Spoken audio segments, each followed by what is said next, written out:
नमस्कार। आज हम लोग इस वीडियो में मैथिली शरण गुप्त रचित कविता पढ़ने वाले हैं। आज जो कविता पढ़ेंगे उसके कवि का नाम है मैथिली शरण गुप्त। ठीक है, तो अब भक्ति कवि की कविताओं को पढ़ लेने के बाद अब हम लोग इस एज में प्रवेश कर रहे हैं। मतलब मैथिली शरण गुप्त की कविताएं राष्ट्र प्रेम से ओतप्रोत मिलेंगी। इनका जन्म हुआ था 1886 ईस्वी में, निधन हुआ 1964 में। जन्म स्थान था चिरगांव, झांसी, उत्तर प्रदेश। शिक्षा स्वाध्याय द्वारा, भाषा ज्ञान हिंदी, संस्कृत, बंगला, उर्दू आदि। कृतियाँ रंग में भंग, जयद्रथ, वध, भारत भारती, पंचवटी, झंकार, साकेत, यशोधरा, द्वापर, जय भारत, विष्णु प्रिया, गुरुकुल, विकट भ्रट, सिद्धराज, वैतालिक, किसान, अनघ, तिलोत्तमा, चंद्रहास आदि। अनुवाद, पलासी का युद्ध, मेघनाथ वध, वृत्र संहार आदि। आधुनिक काल के द्वितीय उत्थान द्विवेदी युग के प्रमुख कवि हैं मैथिली शरण गुप्त। द्विवेदी युग के प्रमुख कवि मैथिली शरण गुप्त हैं। वे आधुनिक भारत के प्रथम राष्ट्र कवि तथा नए भारत में हिंदी जनता के प्रतिनिधि कवि के रूप में सम्मानित हैं। ये आधुनिक भारत के प्रथम राष्ट्र कवि गुप्त जी ने भारत भारती जैसी कृति द्वारा हिंदी जनता में जाति और देश के प्रति गर्व और गौरव की भावना भर दी थी। तभी से वे राष्ट्रकवि के रूप में प्रसिद्ध हुए। भारतेंदु युग में स्वदेश प्रेम और जातीय गौरव की जिस भावना का समारंभ हुआ, उसके आगामी विकास के सूत्रधार गुप्त जी ही थे। राष्ट्रीय आंदोलन से मैथिली शरण गुप्त के काव्य का गहरा संबंध रहा है। गुप्त जी ने अपने काव्यों द्वारा आधुनिक भारतीय जीवन और समाज को समग्रता में समझने, समझाने तथा उसे व्यक्त करने का अनवरत प्रयास किया। उन्होंने अपने व्यापक उद्देश्य और कथ्य के अनुरूप प्रबंध काव्य का माध्यम अपनाया और आधुनिक युग में प्रबंध काव्य की लुप्त होती परंपरा को समर्थ संरक्षण दिया। उन्होंने अनेक महाकाव्यों और खंड काव्यों की रचना की। वे एक वैष्णव एवं राम भक्त थे। स्वभावतः उन्होंने राम कथा और उससे जुड़े प्रसंगों एवं चरित्रों को लेकर कई काव्यों की रचना की। साकेत, जिसका अर्थ अयोध्या है, उनका उत्कृष्ट महाकाव्य है। इसकी रचना उन्होंने मुख्यतः इस उद्देश्य से की थी कि उर्मिला काव्य की उपेक्षिता न रह जाए। उर्मिला को कवियों ने सीता के समक्ष उतना महत्व नहीं दिया, तो इन्होंने उर्मिला को एक मंच प्रदान किया अपनी कविताओं में। तो यही समझने की बात है कि उर्मिला को साहित्यकारों ने वह हस्ती प्रदान नहीं की। इससे ये मैथिली शरण गुप्त बहुत प्रभावित थे और इन्होंने अपने साकेत कविता में उर्मिला को ही प्रधान पात्र बनाकर प्रस्तुत किया। इसमें अयोध्या में होने वाली घटनाओं और परिस्थितियों का ही वर्णन प्रधान है। राम, सीता और लक्ष्मण के वनगमन के पीछे उर्मिला अयोध्या में ही रह गई थी। उर्मिला लक्ष्मण की पत्नी थी। उस पर कवि की विशेष दृष्टि थी। द्वापर कृष्ण कथा को तथा यशोधरा बुद्ध कथा को लेकर लिखे गए उनके लोकप्रिय काव्य हैं। गुरुकुल में उन्होंने सिख गुरुओं की महिमा का गान किया है। उनके काव्यों में चरित्र चित्रण और प्रबंध कला की उत्कृष्टता निखरे हुए रूप में सामने आती है। प्रबंध के अतिरिक्त मैथिली शरण गुप्त ने अन्य काव्य रूपों और शैलियों में भी रचनाएं की हैं। तिलोत्तमा, चंद्रहास और अनघ उनके पद्यबद्ध रूपक हैं। वैतालिक, किसान, झंकार आदि उनके प्रगीत और मुक्तक रचनाओं के उदाहरण हैं। झंकार की गीतात्मक रचनाएं आगे के हिंदी काव्य विकास छायावाद के समानांतर दिखाई पड़ती हैं। झंकार की जो गीतात्मक शैली है वह छायावादी शैली के समानांतर चलती हुई प्रतीत होती है। गुप्त जी की सभी रचनाएं जातीय गौरव और राष्ट्रीय चेतना से ओतप्रोत हैं। गुप्त जी की कविता की प्रमुख विशेषता है इनकी जातीय गौरव की चेतना और राष्ट्रीय उत्थान की भावना। राष्ट्रीय चेतना और जातीय गौरव, भारतीय होने का एहसास, ये इनके साहित्य में काफ़ी मात्रा में दर्शनीय है। खड़ी बोली हिंदी के स्वरूप निर्धारण और विकास के साथ साथ उसे काव्योपयुक्त रूप प्रदान करने वालों में वे अन्यतम थे।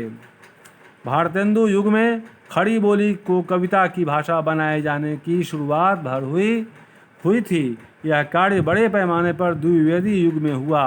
निश्चय ही आचार्य महावीर प्रसाद द्विवेदी के निर्देशन में मैथिली शरण गुप्त ने इसमें अग्रणी भूमिका निभाई। यह कहा जा सकता है कि आज की काव्य भाषा के निर्माण में उनकी आधारभूत भूमिका रही है। आज की जो काव्य भाषा है उसके निर्माण में मैथिली शरण गुप्त की भूमिका आधारभूत रही है। प्राचीन के प्रति पूज्य भावना और नवीन के प्रति उत्साहपूर्ण स्वागत भाव गुप्त जी की विशेषता है। ये प्राचीन परंपराओं से विद्रोह की भाषा नहीं बोलते, बल्कि उनको अपनी आधार भूमि घोषित करते हैं। तो प्राचीन महानता के प्रति पूज्य भावना और नवीन के प्रति भी उत्साहपूर्ण प्रस्तुति, ये उनकी खासियत है। वे पुरानी चीज़ों को भी स्वीकार करते हैं और नई चीज़ों के लिए भी जगह प्रदान करते हैं। उनमें कालानुसरण की अद्भुत क्षमता थी। वे समय के हिसाब से लिखने वाले कवि थे। उत्तरोत्तर बदलती भावनाओं और काव्य प्रणालियों को ग्रहण करते चलने की शक्ति ने उनके सुदीर्घ रचना समय में बराबर उनका महत्व बनाए रखा। यहाँ प्रस्तुत कविता, अप्रस्तुत कविता के विषय में देखते हैं क्या लिखा है। उनके संकलन झंकार से ली गई है। अभी जो कविता हम लोग पढ़ेंगे वह उनके संकलन झंकार से ली गई है और स्पष्ट है कि संकलन की शीर्षक कविता है। संकलन की यह शीर्षक कविता है, मुख्य कविता है। द्विवेदी युग के प्रतिनिधि कवि की यह ऐसी कविता है जिसमें आगे का स्वच्छंदतावादी काव्य विकास पूर्वांशित है। छायावाद का प्रादुर्भाव हो चुका था और गुप्त जी की संवेदना कल्पना का वह संस्पर्श कर रहा था, उन्हें भीतर से बदल रहा था। यह कविता इस तथ्य का एकांत साक्ष्य पेश करती है। इस कविता में यह सच्चाई भी व्यक्त होती है कि स्वाधीनता आंदोलन की अंतर्व्याप्ति राष्ट्र के कोने कोने में हो चुकी थी और स्वाधीनता तथा मुक्ति की प्यास संपूर्ण राष्ट्र की हिंदोलित कर रही थी। संपूर्ण राष्ट्र की एकीभूत मुक्ति कामना ही इस गीति रचना में स्वरित होती है। संपूर्ण राष्ट्र की एकता इस कविता में झलकती है। पूरा देश मिलकर के विकास करने को प्रस्तुत है, ये इस कविता का सार तत्व है। मैथिली शरण गुप्त उस युग के प्रतीक पुरुष थे जिसका एक प्रमुख लक्षण था एक भारतीय अस्मिता की खोज की व्याकुलता। भारतीय पहचान, भारतीय अस्मिता, आज़ादी मिल गई थी। आज़ादी के बाद का समय भारतीय अस्मिता की खोज की व्याकुलता से भरा है। यह व्याकुलता राष्ट्रीयता का था। राष्ट्र मुक्ति के संग्राम का केवल परिणाम नहीं था बल्कि उसका कारण भी थी। गुप्त जी भारतीयता में निष्णात थे, उसके खोजी नहीं थे। गुप्त जी का साहित्य भारतीयता से ओतप्रोत है, वो खोजते नहीं हैं, वे उसमें हुए हैं। वो अपने आप को, राष्ट्रीयता को अपनी आत्मा मानते हैं, भारतीयता को। हमारी ही भारतीयता की खोज हमें उनकी देहड़ी तक ले आती है। उसे देहड़ी पर खड़ा होकर मैं उनका स्वरूप निहारता हूँ। उनके काव्य की देहड़ी सांस्कृतिक भारत की देहड़ी है जहाँ से कोई रीता नहीं लौटता, आप्यायित होकर ही लौटता है। जो कोई भी गुप्त जी की भारतीयता को पढ़ेगा, इनकी कविता के दरवाजे को खटखटाएगा, उसे निराशा हाथ नहीं लगेगी, वरन उसे देश प्रेम की सौगात मिलेगी। जो देहरी है वह किसी को खाली हाथ लौटने नहीं देती। तो भारत की सांस्कृतिक विरासत गुप्त जी की कविताओं में मुखरित होती है। यह हम लोग अब तक पढ़े कवि के विषय में। अब हम लोग कविता को पढ़ने का प्रयास करेंगे। झंकार, इस शरीर की सकल शिराएं।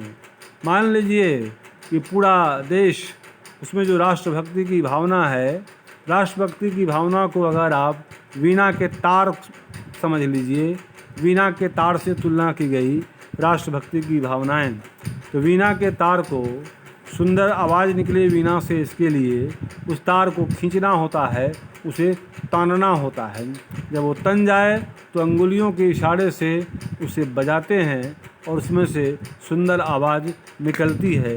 वीणा की झंकार हम सुनते हैं। तो वीणा की झंकार कैसे निकलेगी? देश प्रेम की झंकार।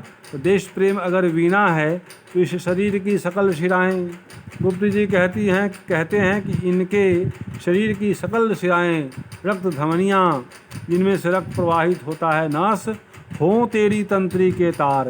हे वीणा, देश प्रेम की वीणा, आपके जो तंत्र हैं, आपका जो इंस्ट्रूमेंट है, उसका तार बनेगा। यह देश प्रेम, मेरी भावनाएं उसकी तार बन जाएंगी। आघातों की क्या चिंता है, जब आप बजाने वाला उस पर आघात करेगा। जब देश प्रेम से ओतप्रोत यह देश होगा तो उसमें एक दो आघात से कुछ नहीं होने जाने वाला है। उठने दे ऊंची झंकार, मुख्य है झंकार उठे।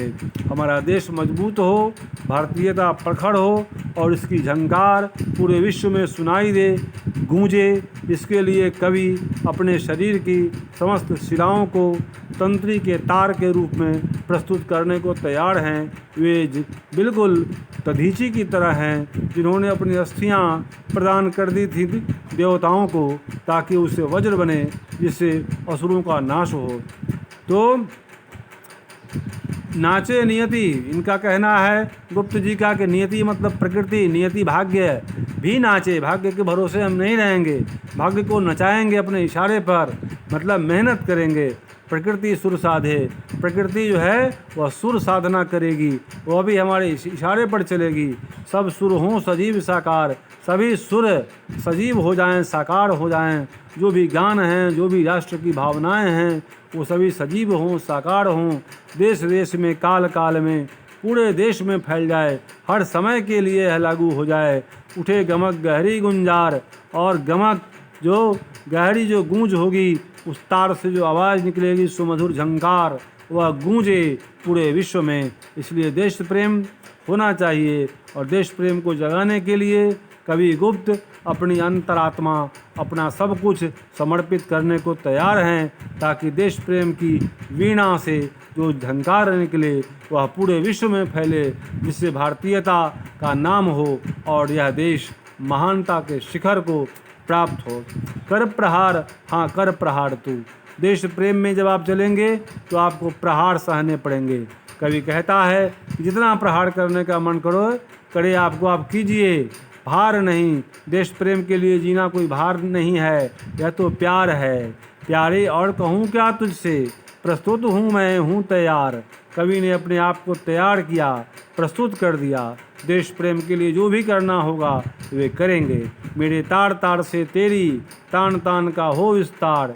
हे वीणा, आप मेरे तार तार से, मेरा जो शरीर है उसमें जो नस सब है उसको तार मान लीजिए।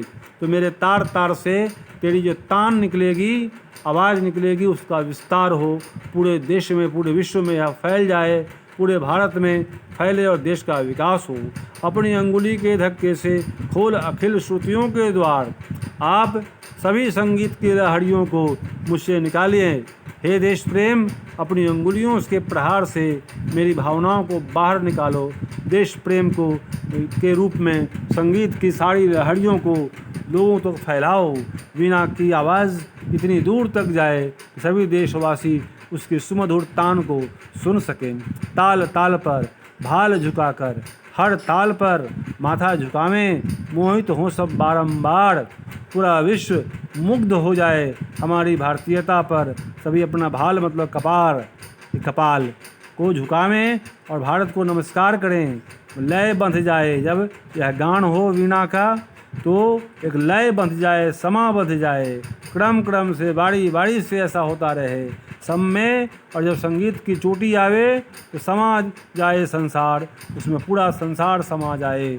मतलब कविवर गुप्त ने कहा कि उनकी आत्मा, उनका पूरा शरीर, तन मन धन देश के नाम पर न्यौछावर है। आपको जो भी करना हो करें, वे कभी अपनी तरफ से इनकार नहीं करेंगे। वो वीणा अगर देश प्रेम है तो उसकी तार के लिए अपने शरीर की रक्त शिराओं को, धमनियों को वो देने को तैयार हैं, ताकि उसको तान कर देश प्रेम का तार बने, जिससे पूरे देशवासी जगें और भारतीयता का प्रचार प्रसार हो।